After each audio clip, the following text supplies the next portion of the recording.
नमस्ते। राधे राधे। यूपी के वृंदावन में कई प्रसिद्ध मंदिर हैं, जिनमें भक्तों की गहरी आस्था है। यहाँ का बाके बिहारी मंदिर भी विश्व प्रसिद्ध है।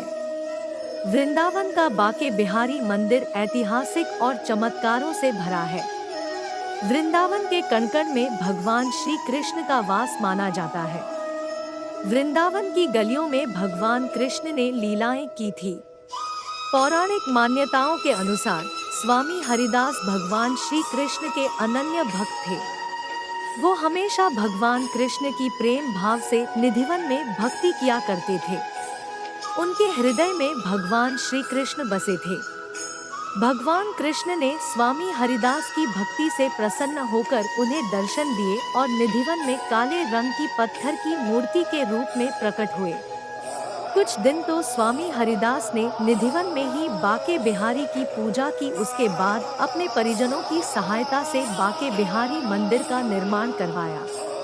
ऐसी मान्यता है, जो भक्त बाके बिहारी के दर्शन करता है वह उन्हीं का हो जाता है। भगवान के दर्शन और पूजा करने से व्यक्ति के सभी संकट मिट जाते हैं। इस मंदिर में बिहारी जी की काले रंग की प्रतिमा है। मान्यता है कि इस प्रतिमा में साक्षात श्री कृष्ण और राधा समाये हुए हैं।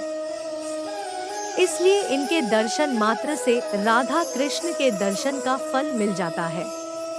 हर साल मार्गशीर्ष मास की पंचमी तिथि को बाके बिहारी मंदिर में बिहारी जी का प्रकटोत्सव मनाया जाता है। वैशाख माह की तृतीया तिथि पर, जिसे अक्षय तृतीया कहा जाता है, उस दिन पूरे एक साल में सिर्फ इसी दिन बाके बिहारी के चरणों के दर्शन होते हैं। इस दिन भगवान के चरणों के दर्शन बहुत शुभ फलदायी होता है।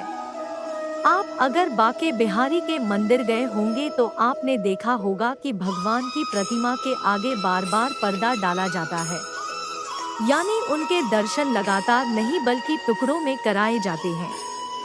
एक कथा के अनुसार आज से 400 साल पहले तक बाके बिहारी के मंदिर के आगे पर्दा डालने की प्रथा नहीं थी। भक्त जितनी देर तक चाहे उतनी देर तक मंदिर में रुक सकते थे और ठाकुर जी के दर्शन कर सकते थे।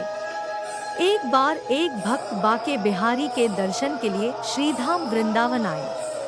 तब वह लगातार टकटकी लगाकर भगवान बाके बिहारी जी की मूर्ति को निहारने लगे।